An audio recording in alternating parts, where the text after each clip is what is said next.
Hey, what's up, you guys? Eric here with driverlineup.com, world's okayest steering wheel holder. Sitting here with a very nervous German Shepherd, Remy, because she knows she's about to get a bath. This is like the last step for us before we hit the road.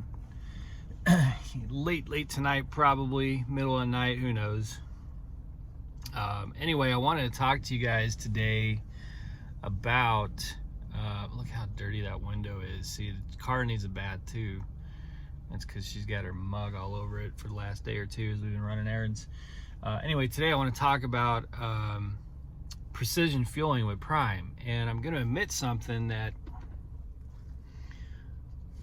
probably a lot of drivers, I don't know, I don't see too many admit it. I'm going to admit it.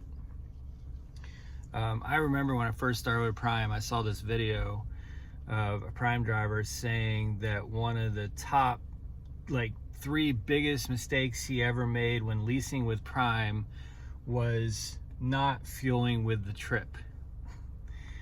And you know, at the time it kind of made sense. You only fuel with the trip, you know, fuel with the trip, fuel with the trip. Use the fuel recommendations. Well, now 2 years in, I'm going to admit something to you guys.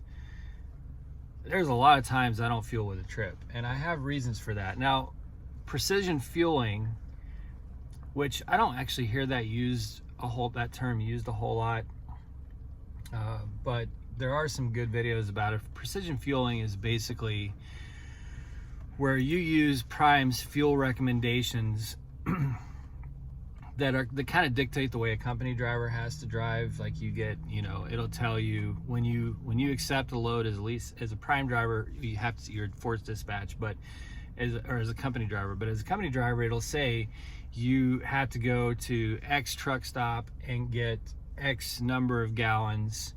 So it could be like 62 gallons or something, and then go to another truck stop and get 20 gallons or something like that, you know.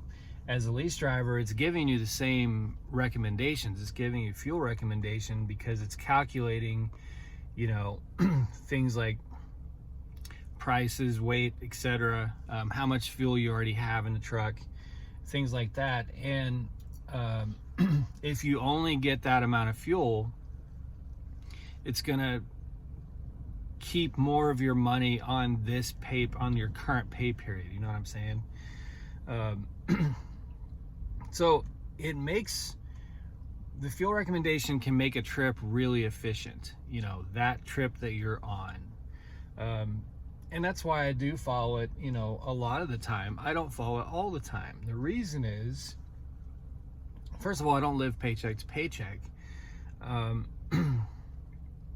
But second of all, the fuel recommendation or precision fueling can't see into the future. You know what I'm saying? Like it's designed to make the current trip that you're on as fuel efficient and economically viable as possible. And so it can't see your next trip. You know, you may get pre-planned on your next trip 2/3 of the way into that trip. So the fuel recommendation that it gave you at the beginning of your trip has no way of knowing what your next what your next trip's going to look like. So what that ends up doing sometimes is setting you up so that you're going to have to spend a lot more money on fuel in more costly places on the next trip. You know what I'm saying?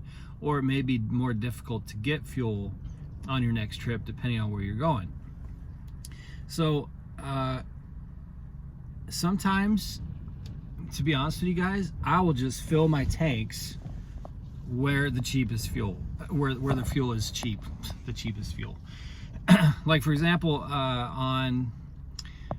before we came home, we had a load that went from it was New York, PA or somewhere it's from Virginia to Minnesota. There's a spider floating around here. From Virginia to Minnesota, and then we had a trip from Minnesota to Pennsylvania. Well, both of those trips passed through Illinois, which has like the cheapest fuel in the Prime fuel network. and both of these loads were light. So while it was recommending that I only get a certain amount of fuel, it did recommend Illinois on one of the directions, on the other one it didn't. I filled up the tanks in both directions because from Minnesota I could have been sent west, or when I finished that load in Pennsylvania, I could have been sent up into Maine or New Hampshire or New York from Pennsylvania. You know what I'm saying? So to me, yeah, I ended up spending a larger amount of money each time I was filling the tanks as I passed through Illinois in both directions. But that meant that the next pay period or the next trip that was coming, I would have spent less money because I didn't have to pay, I didn't have to fuel up when I got to where the fuel was more expensive. So now, again, it's designed to make the current trip that you're on the most fuel efficient and economically viable as possible. It doesn't see your next trip or into the future.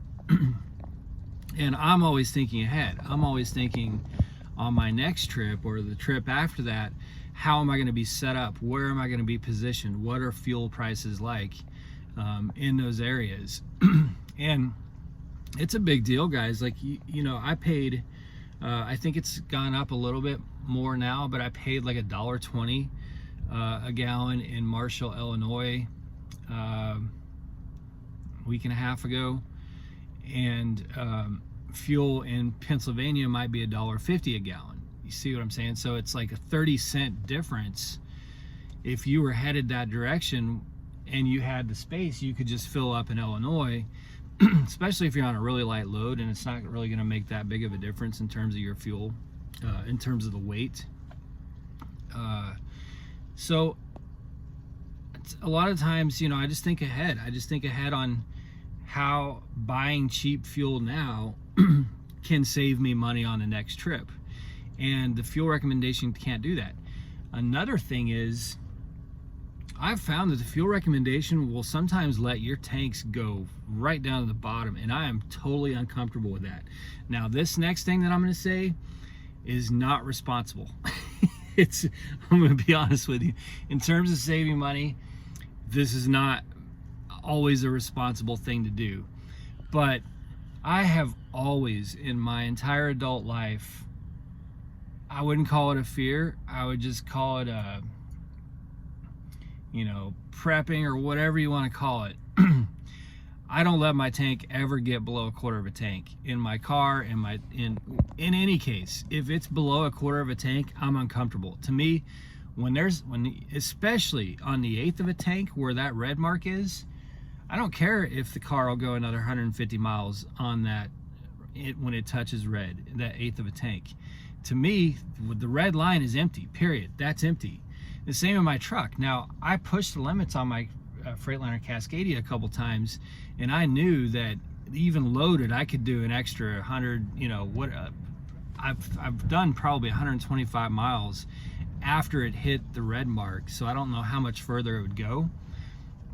On the Pete, I think I've done like 50 or 60 miles. I just don't know that truck that well yet. But those are very rare occasions. To me, that eighth of a tank red mark is empty. I don't want the needle touching the red mark. And again, I'm not saying that's the most responsible thing, because maybe there's better ways to manage your fuel. I'm just telling you, for me personally, I don't like my tank to be that low. And there's a number of reasons. Not only just the, especially in winter, I don't want to be stranded somewhere where I can't get fuel. I don't want to be, if I'm going to be sitting on a highway, what if I'm going to be a shipper receiver for like 2 days if it's a meat plant, and I got to run the heck out of my APU plus idle a little because it's so hot. There's a lot of, I just don't want my tank to be that low ever. And sometimes the fuel recommendation will let your tank get that low. I don't like it. I'm not going to do that. So that especially is why when I find cheap fuel, I'll put extra fuel in a tank above what the fuel recommendation is doing, because I just don't want my tanks that low. So yeah, I don't always use precision fueling. Like I said, I will probably 75% of the time I'll take the fuel recommendation. Not exactly, but I'll take the fuel recommendation, especially on locations, because it is usually finding the cheapest spots. Not always, but it is usually finding the cheapest spots. Now, another thing that helps is that in the Prime app, which, because we're a team truck, one of us can always log in and look at the Prime app, or we can always use the Qualcomm. Whereas when you're a solo driver, if the truck's moving, you can't operate the Qualcomm or the mobile app, for good reason, obviously. But as a team truck, one of us can always look at the phone or the Qualcomm while the other person's driving, because we have the other person's on the truck. So we can always look and see where is the cheapest fuel on the Prime fuel network. And sometimes it matches the fuel recommendation, sometimes it doesn't. But a lot of times we can find fuel that's in a better location, an easier in and out truck stop, or a place that we want to stop for a while, that is the same price as the fuel recommendation, or maybe off by like 1 cent. And sometimes that's like 2 or 3 exits down from the fuel recommendation, so sometimes it's not a big deal at all to make slight deviations from the fuel recommendation. So sometimes we'll do that, and then there's times, to be honest with you, where the fuel recommendation has no freaking clue of what your better route is going to be. Like, I always, and some of you might tell me I'm wrong for this, and I know in the winter you have to be very fluid and you have to be able to manipulate your route a lot more. But even in the summer, well, I'll say in the summer, I always, when I go from like Southern California or Las Vegas up to, say, Wisconsin, Minnesota, etc., or Illinois, Ohio, I will always go up to Salt Lake City and cut across Wyoming. Almost always, unless there's like extremely high wind, and in those cases, then I'll take 40 across, which adds a little bit, it's a little bit longer. But I hate 70 across Colorado.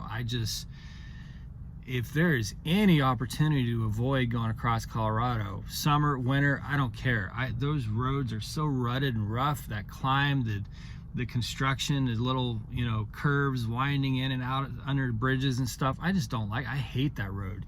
And over in Utah, going through those canyons and stuff, it's beautiful, but it's a pain in the ass to drive. I just hate it. But the fuel recommendation always wants me to go through Denver, no matter the time of year. No, summer, winter, it doesn't matter. It's always telling me to get fuel at TA in Denver or something like that.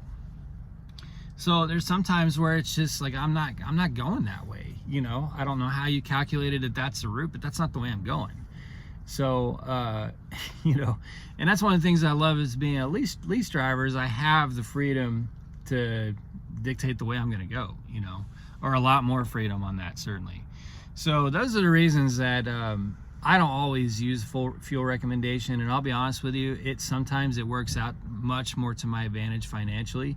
Now, it does mean that I may spend more money on fuel this pay period, but that's a wash to me, because I'm spending less on the next pay period, because I've basically invested in the next pay period. You know what I'm saying? So I get more money in the next pay period by buying more fuel this pay period. So I guess I understand, in hindsight, 2 years later, looking at someone saying that's one of the biggest 3 lessons they learned is only fuel with a trip. 2 years in, I'm like, those are the 3 big, that's one of the 3 biggest lessons, because I've learned that oftentimes it does not pay to fuel with the trip, because you can really get screwed on your next trip. You can end up being forced to have to buy a lot of fuel at $1.52 a mile or a gallon, when you could have just bought 30 or 40 extra gallons for $1.20 a gallon. So to me, you just have to have that flexibility, at least in me and my truck. I'm not advising you guys, if you're at Prime or coming to Prime, I'm not advising you to do any of this. I'm just telling you about my journey. the things that I've worked out in my head and on paper. I've put pen to paper on this stuff. And I just don't think that I spend more money on fuel doing it the way that I do it a lot versus what the fuel recommendation would be. I mean, if it does end up costing more on certain pay periods, it's so nominal. Guys, it's like, you know, less than $10 for the week, you know, and sometimes it's changes that I make that are out of convenience. Sometimes it's, you know, different routes. But it's always so minuscule in terms of what the difference would be. And I know some will look at me and say, well, okay, if it's $10 a week, you know, you're talking about $40 or $50 a year or a month. And to me, when I make those adjustments, they're worth that $10 a week.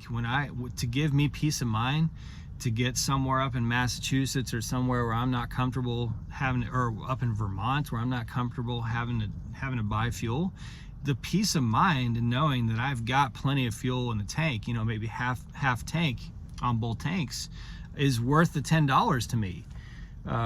So there's other tangible values associated with my decisions that are more than just directly monetary. You know what I'm saying?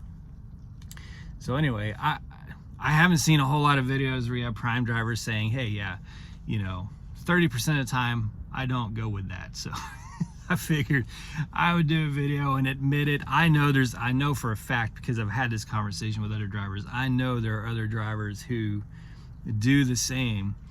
We just probably don't want to all go shouting from mountaintops saying, oh yeah, we ignore the fuel recommendation, you know, a third of the time. But I ain't afraid to say it. I mean, there's nothing wrong with it. I can do what I want to do, you know. I'm just saying that, like, most of the time, like I said, a fuel recommendation is very good for you.